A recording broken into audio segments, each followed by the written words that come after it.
In 2015, a game came out that took over the internet. Oh, you. The f you say to me, you little All the good memories that disappeared overnight. This is the story of H1Z1.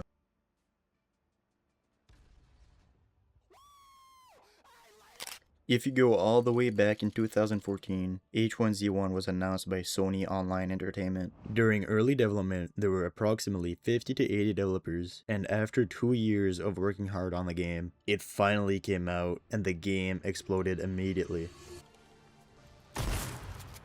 Whoa, whoa! Whoa, whoa, whoa! Ah! The game was off to a great start, but little did they know, something even bigger was coming soon. If you go all the way back to 2013, a developer named Brendan Greene created a Battle Royale mod for Arma 2, which include Battle Royale mechanics, modern games still used to this day. But then, once H1Z1 came out, he then decided to create his own mod for this new game. Players started organizing their own matches, and the idea quickly exploded in popularity. Daybreak quickly saw the success of this mode and made an official version, known as King of the Kill. It was the perfect game for streamers. He's going for me.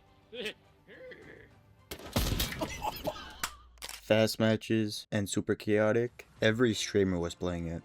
We thought it would never slow down, but then, disaster struck. From being at the top to basically forgotten within just a few months is something I wouldn't wish on any game developer. But how did this happen? So if we go back to the developer I mentioned earlier, there's something I left out. The name he was known for is Player Unknown. And after creating Battle Royale mods for 3 different games, he then decided to shoot his shot with his own game, known as Player Unknown Battlegrounds.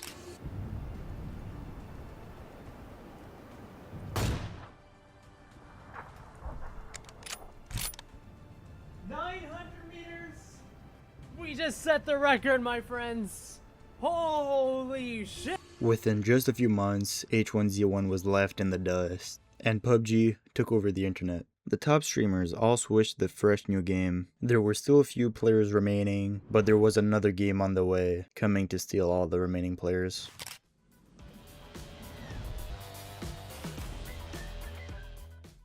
Fortnite, a free Battle Royale game. Even PUBG lost a lot of players due to this game. There was no point in playing H1Z1, so the game got left behind. Was it really because of all these new games that H1Z1 fell off? If we go all the way back to during its rise, the Asia community started climbing at a rapid pace, and their servers were really poor quality. So what they did was queue NA servers. So now the NA servers were filled with high-paying players, which started causing latency issues and ping related problems.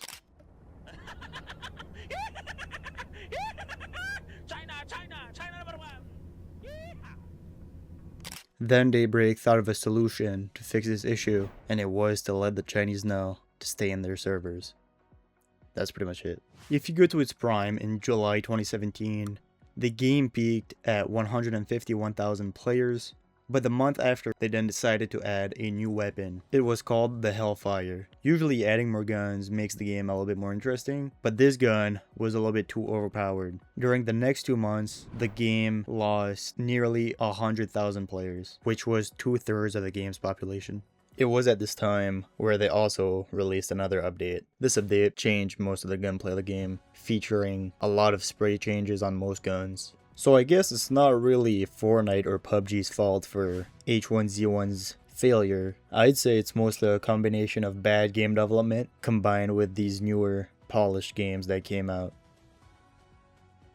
After losing all of its momentum on PC, Daybreak Games needed a new audience, so instead of trying to win the battle on PC, they tried something different. They went to console. In April 2018, Daybreak officially announced H1Z1 for PlayStation 4. At the time, this was a huge deal because Fortnite had just launched on console and PUBG wasn't even on PlayStation yet. For a small moment, H1Z1 had the chance to dominate the console Battle Royale market. But to bring it to console, they completely changed the game. The PS4 version had faster movement, more arcade-style gunplay, a redesigned weapon system, simplified mechanics for controllers. Daybreak wanted the game to feel more like an arcade shooter rather than a survival game, and surprisingly, it worked.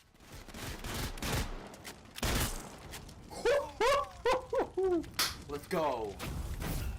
When the open beta launched in May 2018, the game exploded overnight. Within just 2 months, H1Z1 on PlayStation reached over 10 million players. For a moment, it looked like the game had been saved. But the momentum didn't last because mid-2018, Fortnite had become a global phenomenon. Massive updates, live events. Compared to Fortnite's non-stop evolution, H1Z1 felt empty, and once again, players moved on. In April of 2018, Daybreak partnered with Twin Galaxies to launch the H1Z1 Pro League. The idea was 15 franchise teams, weekly LAN events in Las Vegas. Each team was promised $400,000 per year, $250,000 going to the players, and $150,000 to the content and the team operations, with a grand total of $6 million across all teams. This looked like the future of Battle Royale esports, but the problems started almost immediately. The league had terrible viewership. Instead of streaming on Twitch or YouTube, the top streaming platforms at the time, H1Z1 signed an exclusive deal with Facebook Gaming. This hurt the league very badly. There were only around 7,500 viewers on Facebook. For comparison, Fortnite and PUBG tournaments had over 100,000 plus viewers. With this low view count, and a payment deadline coming soon to all the esports team, they weren't able to send the money to the teams. They repeatedly asked for the payment, but it never came. Twin Galaxies and H1Z1 failed to send the money. By late 2018, roughly $3 million was owed to the teams. Some teams had to pay players themselves, organizations like Cloud9, TSM, CLG, the most popular ones. Some teams couldn't, so they withdrew themselves completely from the tournament. In 2015, during the peak of the zombie survival genre, a new game arrived on Steam with massive expectations. It was called H1Z1 Just Survive. Developed by Daybreak Games, previously known as Sony Online Entertainment, the game promised a massive online survival experience where hundreds of players would fight to survive in a brutal zombie-infested world. The idea was simple: spawn into a dangerous map, gather resources, build a base, and survive. But the zombies were never the real threat. Other players were. Large clans dominated servers, building massive fortified compounds and raiding smaller groups for resources. Night raids became common, where hours, sometimes days, of progress would disappear. At its peak, there were thousands of players playing the game, but behind the scenes, problems were already beginning to surface. Development was extremely unstable. Updates were inconsistent, major bugs remained unfixed, and performance issues frustrated players. In 2016, H1Z1 was separated into 2 games: the survival game Just Survive and the Battle Royale mode that became King of the Kill. Most of the attention of the developers shifted towards the Battle Royale mode. Players quickly noticed that Just Survive was no longer the priority. Updates slowed dramatically, and communication from the developers became increasingly quiet. At the same time, the survival genre itself was evolving. Games like Rust were receiving constant updates, improving their mechanics and keeping the community engaged. Compared to that, Just Survive began to feel abandoned. A big issue also with Just Survive is there was no base decay system. In many survival games like Rust, structures require constant upkeep. Players must place the resources into the tool cupboard to maintain their base, otherwise the structures slowly decay and disappear. But in Just Survive, bases could sit on the map almost permanently. If a player quit the game, their structures often remained standing for weeks, sometimes for months. Over time, servers became filled with abandoned bases, and the world of Just Survive remained cluttered with remains of players who were no longer there. And on October 24th, 2018, the servers went offline. H1Z1's story is one of the most fascinating rises and falls in gaming history. What started as a zombie survival experiment quickly became one of the first major Battle Royale games ever made. At its peak, thousands of players were logging in every day, and the game dominated Twitch and Steam.